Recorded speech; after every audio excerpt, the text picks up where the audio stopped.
Hello, everyone, and welcome to the story. Just some quick background information before we jump into this story. This story takes place in a fantasy setting. There is magic. There are multiple different types of people. So there are three types of elves. The air elves, which are also known as gypsies, they tend to live in the mountains and are kind of nomadic. So then there's the wood elves. They are also called the true elves. They mainly live in woods, hence the name, and are relatively peaceful people. Then there are the stone elves, also called dwarves. These people also live in the mountains. They really like to study. They're very well known librarians and historians, very knowledgeable with histories. There are also humans in this world. Humans are humans, standard human. There are also serpentine, which are dragon people, basically. They kind of look like dragons or serpents, but they're people. And then there are the Stonenites. The Stonenites are like sort of giants. They're probably around 6 to 8 feet tall, and they're made of stone, hence the name Stonenites. No one has seen the Stonenites in several centuries. They were also not a great people, and everyone was absolutely terrified of them. So I guess we're just going to jump into this story. It's just gonna start. That's just a rough draft. We'll get better as we go. We'll figure out what happens. So let's go meet our characters. Can you run me through this plan one more time? Josh? His companion releases a long sigh of frustration. I've explained it 5 times now. I know, Josh says innocently. But there are a lot of people doing different things, and I want to make sure that I know what I'm doing and when. You wait for my signal. If our intel was correct, we should be arriving long before anyone from the Jade Dragon does, and we only have to deal with the alley cats. I could take the Jade Dragon. They wouldn't stand a chance. Right. Ricky rolls his eyes. Who are the alley cats again? A small, wannabe hotshot smuggling ring that got their hands on a relic. I get that, but who are we looking for? What do they look like? They do their business out of a shop. They don't have their own signal. Instead, the other group they're working with uses their own signal to start a deal. So we're looking for a bunch of normal dudes running a normal shop? Pretty much. They constantly change the name of their business and pose as a traveling merchant so that their trail never stays hot. So when we find them, we're going to do the Jade Dragon signal so that they will hand off the relic to us. Got it. Josh nods. Wait, so what am I doing? Ricky facepalms. You are going to look intimidating. I am going to do the talking. Oh, right, Josh exclaims as if he just remembered. I can do that. He takes his axe and holds it in front of him with a stern look on his face. Ricky stares at how ridiculous he looks. Yes, just like that. This will go well, he half mutters to himself as they continue down the road. The sparse forest turns into a rolling farmland. Corn stalks that don't quite reach the knee line up in rows that stretch as far as the eye can see. The grain fields are still green from new shoots that wave and ripple in the gentle breeze. Far off in the distance, just beneath the rising sun, the marble pillars of Maracasa reflect the golden hue of the sun. I thought you said this was the lesser of the 2 marble cities, Josh asks without taking his eyes off the finely polished marble. It is. Try to stay focused on the mission. Ricky's hand gently touches his hidden pocket on his sleeve where he keeps a concealed dagger. Right. Alley cats, Jade Dragon, and an evil relic. Josh scans around at the bustling people. Merchants of every kind line the streets. Even the back roads and alleyways have carts and small shops set up. Ricky keeps his eyes forward, but his ears listen to every word around him. That will be 5 gold, ma'am. These are not on sale. Strawberry and cream, jade, amethyst. Merchants engage with their customers and tell them of their wares. Ricky glances around. Several people stand at open booths. Some sit near cafes, others walk around at a distance. The game yesterday? Yet the lilies are blooming early. Relic of peace? She's not doing well. Ricky pretends to look at a nearby shop, but tunes his ears to the conversation on the relic. That I don't know. When the Stoninites defeated the Serpentine and they got the relic, it should have been restored. Unless maybe it was, and the elves are keeping information from everyone.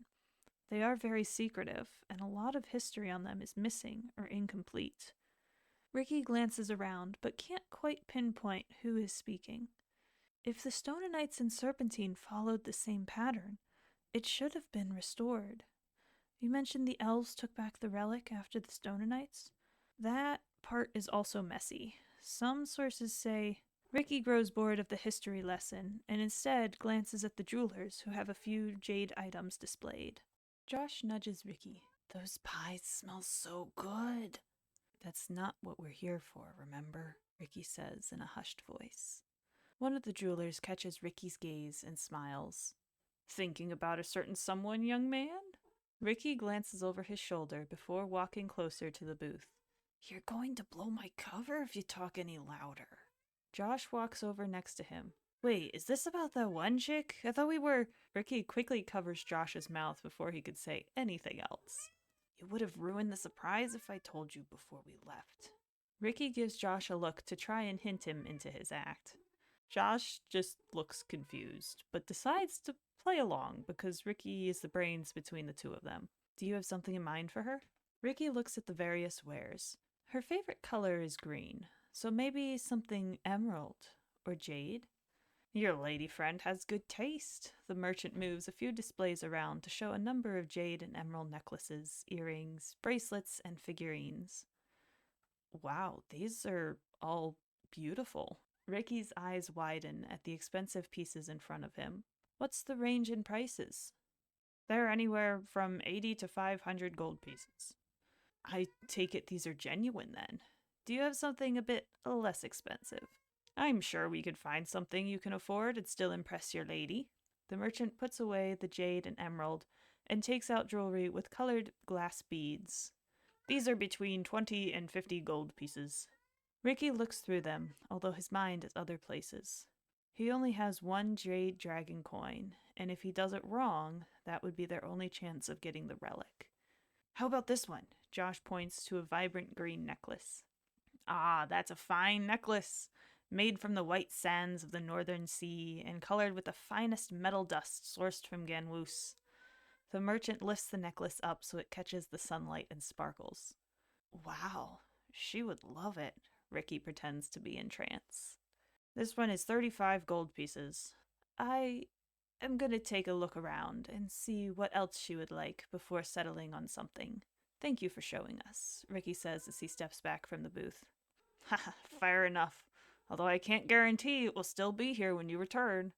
The merchant places the necklace back on the display and turns to another customer. Ah, hello, good sir. Looking for anything in particular? Josh follows Ricky as he walks away from the jeweler and gives him a nudge with his shoulder. So, you do have a thing for her. Ricky rolls his eyes. No, I don't. That was called improvising. We only have one chance to... Some movement from the roof catches his eye. Right, whatever you say, hotshot, Josh says teasingly before he switches back to his attempts at being serious. What now? Ricky glances down the street, but keeps his peripheral on the roofs. Just down the road, a small figure peeks over from the roof ledge. Ricky? I thought I saw something, but it's probably just some street kid about to do a prank, Ricky says dismissively, although he glances around as if watching for something. Street kid? What if we pranked them first? We could do the one where... No! Ricky cuts him off. We need to focus. The jewelers are the merchants we need. We just need to pull off the purchase. Right. Focus. Got it, Josh says, snapping back to the mission at hand. Now, we just need to... Ricky turns back towards the jeweler and finds him leading a man towards the back of the shop. Oh no. What? They weren't supposed to be here yet. Ricky ducks between people and other booths to stay out of sight. Josh follows close behind. Who is they? Josh asks in a hushed voice. Shh. Ricky holds his finger to his lips as he ducks behind a nearby crate. Josh follows and stays silent. The jeweler leads the man to the back alley. Josh and Ricky peek out from their hiding spot just as the jeweler hands a small metal chest to the man. Ricky scowls. Josh's eyes widen as he realizes what's happening. We have to do something. Ricky's hand covers Josh's mouth. We can't do anything against the Jade Dragon. They would own us before we could even take a breath. Josh lowers Ricky's hand and strains his voice as he tries to whisper. But they can't have the relic. It's too late. We can't do anything. Ricky turns to leave, but Josh remains in his hiding spot for a moment as he thinks to himself. We can't let the Jade Dragon have the relic. We know it's bad, and if they have it, who knows what they'll do with it. But Ricky thinks we can't take a few scrawny guys. I mean, look at the one guy. He wouldn't even be able to push me over if I let him. The smell of smoke drifts down the alleyway, followed by a thickening haze.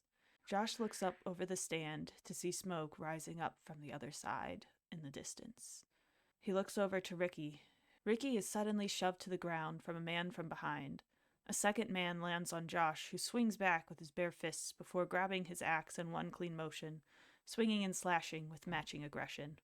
Ricky squirms under the weight of his attacker, but cannot break free. A cold blade presses against his throat, forcing him to freeze out of fear of accidentally slicing himself as he struggles. The man wears common clothes and a brown cloak, nothing that would be cause for suspicion aside from the mask of simple fabric. These men aren't meant to stick to the shadows. They stay in plain sight until they're ready to strike, Ricky realizes. Although he could see the man's eyes, they show no emotion or give any indication of what he wants or plans to do.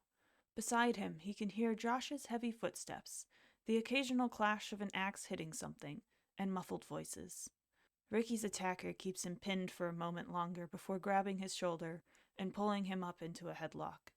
The knife blade never leaves his skin, but it doesn't press too hard to cut. Once upright, Ricky sees Josh shoved against a wall in a deadlock with the other attacker. The Alley Cats and Jade Dragon members have long gone. These guys don't have anything that would tie them to one of the factions, Ricky thinks to himself. Maybe they're Alley Cats? Jade Dragon, Red Sun, Blue, they could be any of them. They're not escalating.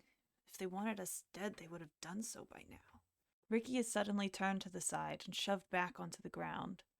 Josh is shoved to the side and slightly caught off balance. The two attackers leave as quickly as they appear down an alleyway. Josh regains his footing and starts to pursue.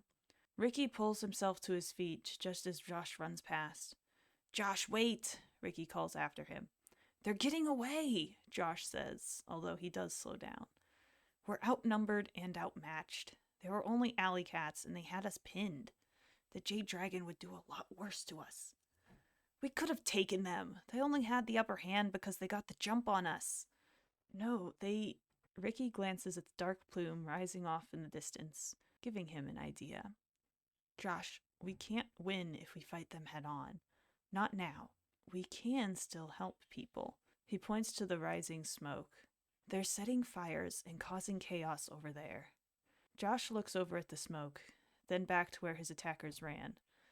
We could still help people, just not the way we thought we would, Ricky says, although thinking to himself. Not that that was the goal, but if it gives you something to do long enough to forget. Okay, let's go. Josh starts running towards the source of the smoke and the increasing shouts of people. As they get closer, the screaming grows louder. People flee in all directions, some carrying children, others just running. A few join Josh and Ricky as they run towards the fire.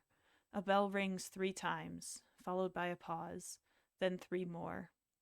As it continues, more people join in the mob headed for the fire. Some carry buckets, others bring soaked fabrics, some have axes or shovels. The bell rings 3 times, then 4. 2 fires, someone asks out loud. Or 1 very big fire in 2 districts, another says. They reach the source of the smoke and find a long line of people transferring buckets of water to the fire and empty buckets back towards the reservoir. A guard approaches them. Head to District 4. We have this one under control, he says as he points down the road. A few from the group start running in the direction, and the rest quickly follow, Josh and Ricky among them. The bell continues ringing. 3 times, 4 times, twice, then 4, then 2. A 3rd fire? What is happening? Josh and Ricky give each other an uneasy glance. The group rounds a corner as a rogue horse and wagon runs at them. Josh shoves Ricky and the person next to him out of the way in the nick of time. The others in the group spring out of harm's way, except for one person who dodges too late. The wagon knocks him over and sends him tumbling back a few yards. "Jeremy!" someone shouts and sprints over to him as the horse continues running down the road. The group slows to a stop and looks back. The man on the ground lies motionless for a moment before struggling to turn to his side. His companion kneels down and helps him roll over and sit up. Ricky rubs his side where Josh shoved him. He glances at Josh, who stands frozen watching the man on the ground. The man seems to be doing rather well for someone who was just run over by a wagon. He talks hoarsely to his friend, who turns back to the group. "Keep going. I'll stay here with him." The group waits for a moment, still in a slight daze of the situation. Ricky hears the bells continue ringing 4 times, then 2. "We should go." He looks back over at Josh, who remains still. "Josh." Josh blinks a couple times, as if trying to shut out a thought, before turning and continuing to the fire, faster than before. Ricky full sprints to try to catch up, but never really succeeding. The others in the group quickly follow, and are led through the streets by the rising plume of dark smoke. I hope you guys enjoyed the story. I don't know when I will have the next one out. It'll be someday.